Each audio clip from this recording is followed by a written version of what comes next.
representa usted para la política mexicana, para la izquierda mexicana, pero también por todo lo que conocemos desde la parte histórica de su padre que fundó estas bases para que nosotros tengamos este país, esta nación, este hermoso país que día a día lo vamos construyendo y vamos trabajando día a día.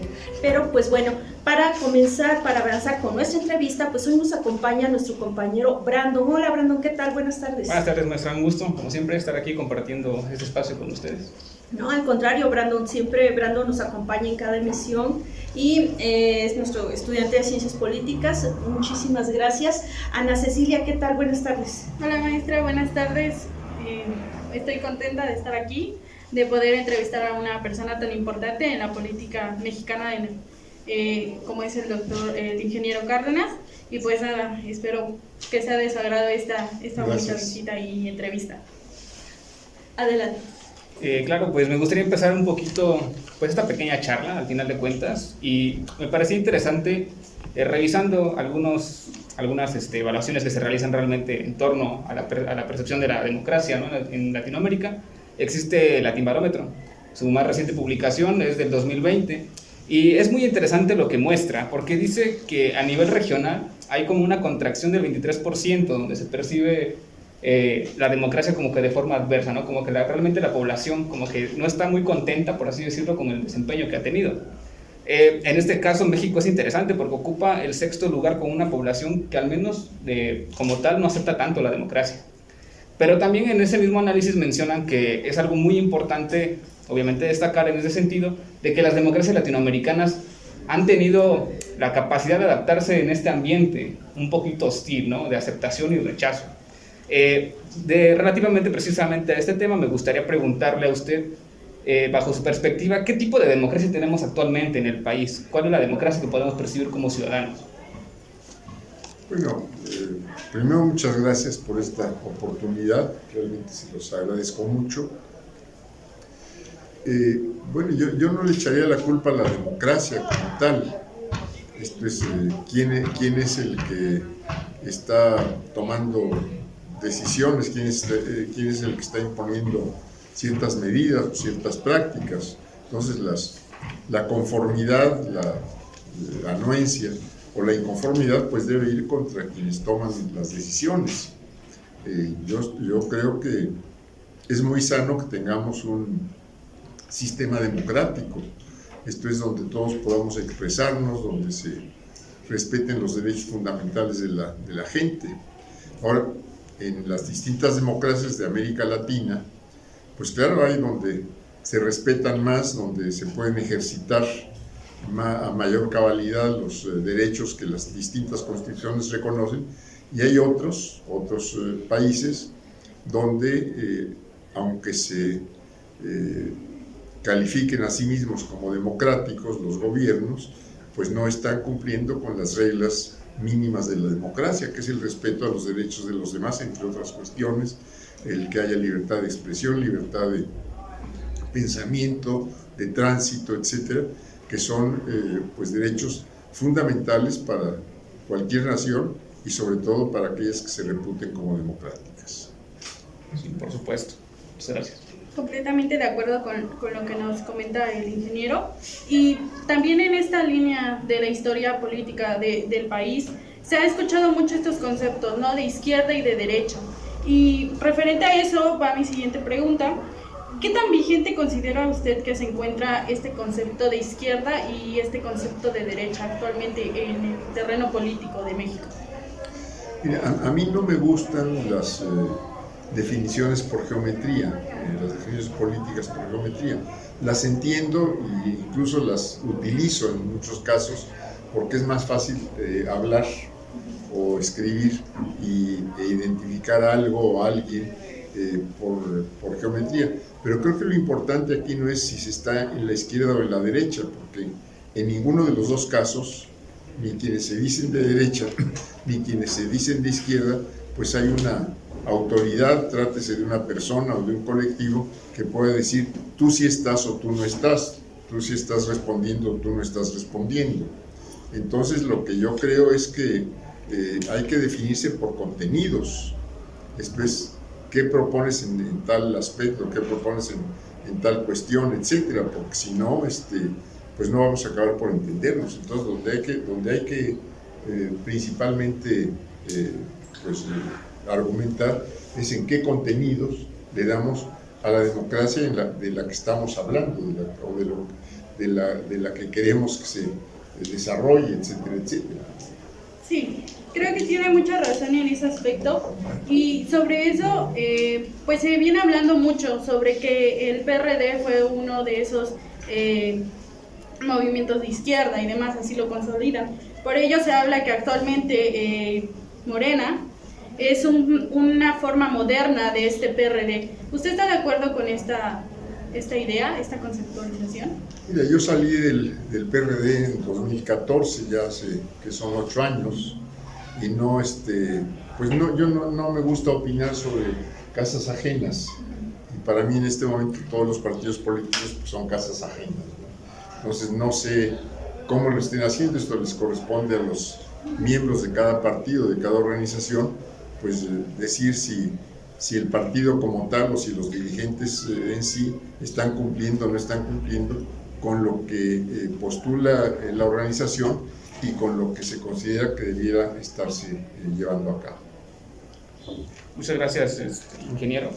Y regresando un poquito aquí a la discusión, pues un poquito teórica, tal vez podríamos llamarla de esta forma, es bien sabido en multitud de autores, filósofos, pensadores, escritores, pues han dado como tal una aproximación hacia los conceptos de lo que es la política, ¿no? Hay muchísimas aproximaciones de distintas perspectivas, es interesante leer algunas, pero hay una que particularmente llama mi atención, y es una donde dicen que la política, en grandes rasgos, podría decirse que supone la libre expresión de opiniones contrarias en búsqueda del bienestar social. Me parece interesante esta acepción de la política, precisamente porque me gustaría preguntarle ¿qué tipo de política considera usted que se está practicando realmente? ¿Cuál es el ambiente que se respira político dentro de México, por así decirlo? Si, como por ejemplo mencionan este concepto, es una política de discusión, consenso, propuestas, como usted ha estado manejando a lo largo de esta charla, o por el contrario, nos vamos al otro extremo de la concepción de la política, donde mencionan que simplemente es una herramienta de control en manos de unos pocos. Me gustaría saber su opinión. Yo considero que lo que yo veo en la política actual es que tenemos libertad para expresarnos, nadie nos está limitando a expresarnos, circular por el territorio, criticar cualquier posición política, económica, cultural, etcétera. Yo no veo que haya en ese sentido ninguna restricción. Ahora, donde yo veo que no estamos cumpliendo con la democracia, si hablamos que la democracia es, entre otras cuestiones, igualdad, pues es en las oportunidades de mejoramiento. Ahí sí se dan más para unos que para otros. Pero yo no veo que haya, en este caso, en ningún sentido, pues represión a cualquier expresión política, social, cultural, etc. Entonces tenemos una democracia que, pues con sus cualidades y también con sus defectos, y ahí pues cada quien los puede identificar un poco. Sí, por supuesto. De hecho, precisamente era lo que comentaba yo en un inicio. Realmente hay varias excepciones, no hay como tal una norma, ¿no? Por así decirlo. Esto es político, esto es democracia, y simplemente lo que entre dentro de estos parámetros puede considerarse. Realmente hay, pues por así decirlo, matices, al final de cuentas, que dan características, ¿no? Diferentes aplicaciones, por así decirlo. El caso latinoamericano pues, precisamente es relevante por eso. La democracia que se respira acá, que se trata de impulsar, pues dista un poquito de otros modelos, ¿no? Por así decirlo, más occidentales, más asiáticos probablemente. Entonces, muchas gracias por tu respuesta. Algo también relevante dentro de esta democracia que usted comentaba, ingeniero, es esta parte económica, ¿no?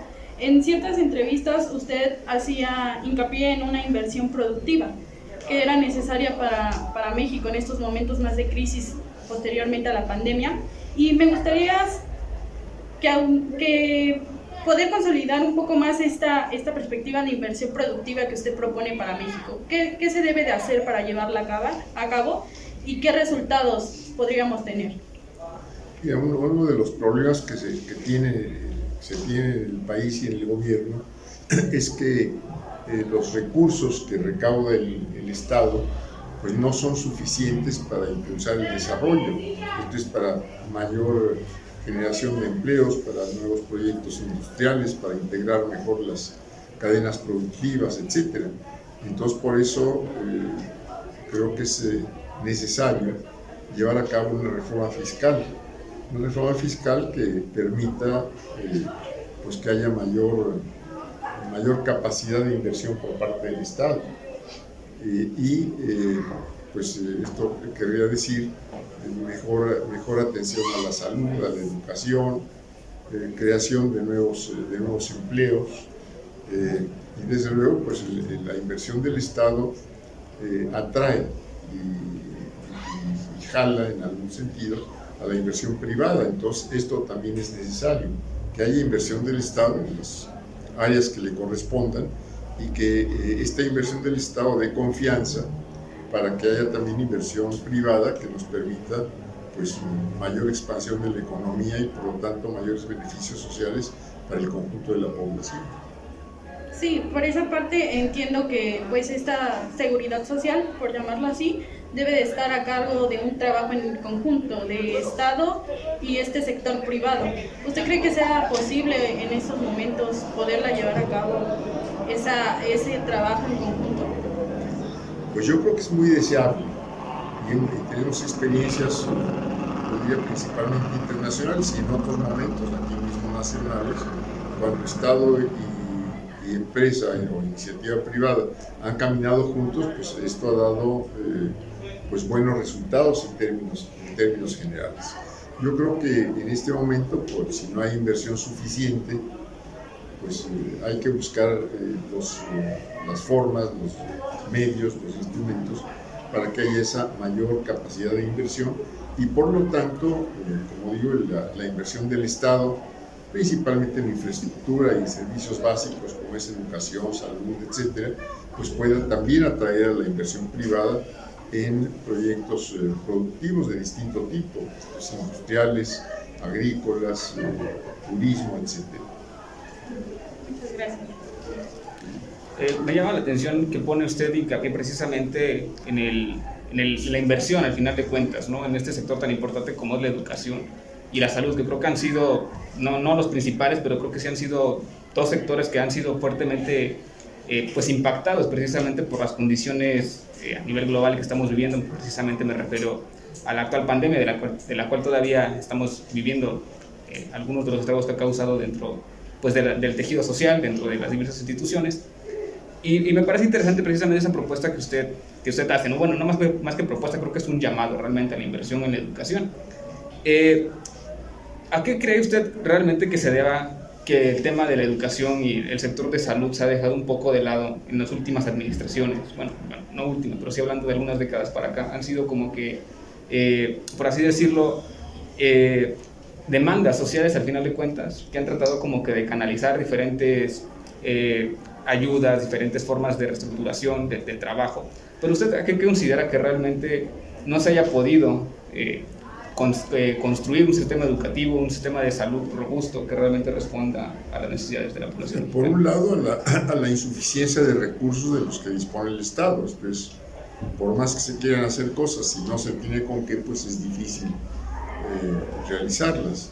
Por otro lado, que los distintos gobiernos, las diferentes administraciones, pues no han dado la prioridad que se debe a ciertas actividades como las que tú señalas.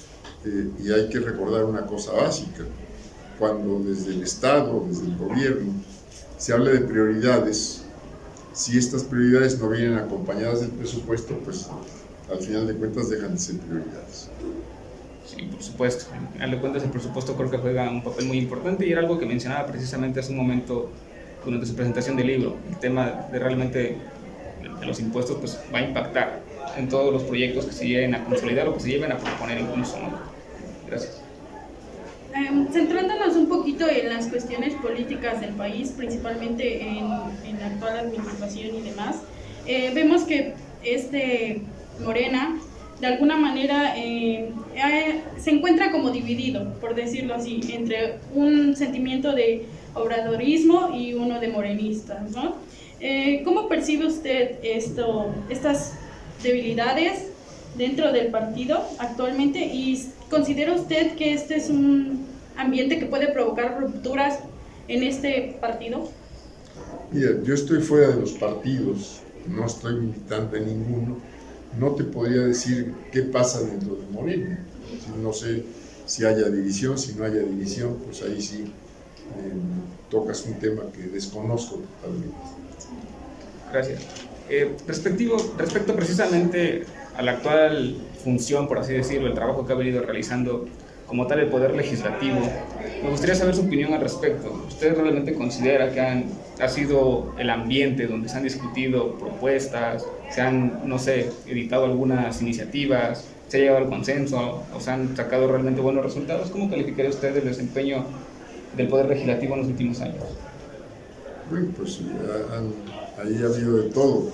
Ha habido sin duda discusión sobre muchas de las iniciativas que ahí se presentan. Seguramente otras no han tenido esa discusión amplia y se han o aprobado o rechazado por distintas razones y por distintas mayorías. No podría yo decirte mucho más, pues habría que ver puntualmente qué se ha aprobado en una legislatura, qué se ha dejado de aprobar, qué ha quedado pendiente. En fin, ahí sí sería difícil poder dar una opinión pues calificada. Sí, por supuesto, creo que precisamente esta pregunta requiere un análisis profundo y más amplio, ¿no?, al respecto. Ingeniero, bueno, como ya habíamos escuchado hace un momento, para nosotros como comunidad universitaria, como con los compañeros estudiantes de Ciencias Políticas, ¿cómo ve usted ese contexto actual de la participación de los jóvenes en la política nacional? Mira, yo encuentro en los jóvenes primero muchas inquietudes, qué bueno que las tengan, mucho deseo de participar, mucha voluntad de participar. Los encuentro en términos generales bien preparados, dispuestos a contribuir para una mejor condición para todos, para el conjunto del país. Y pues qué bueno, a mí me da mucho gusto que estén preparándose, ilustrándose, que estén dispuestos a participar y a coincidir con otros para empujar con más fuerza. ¿Nos quiere usted dar algún mensaje para la comunidad universitaria del Complejo Regional Sur? Pues solo agradecerles estas oportunidades que me han dado y desearles todo éxito en las labores que emprendan. Muchísimas gracias, ingeniero. Pues ya tenemos algunas respuestas a a tantas preguntas que nos han hecho llegar pues para el programa, y pues la vamos a retransmitir. Esténse pendientes de nuestra programación, y pues es un gusto haber estado con ustedes. Brandon, Ana Cecilia, ingeniero, encantados. Y pues bueno, con esto terminamos nuestro programa de la nueva normalidad, diálogos desde la UAP Tehuacán, y nos vemos en una próxima emisión. Hasta pronto.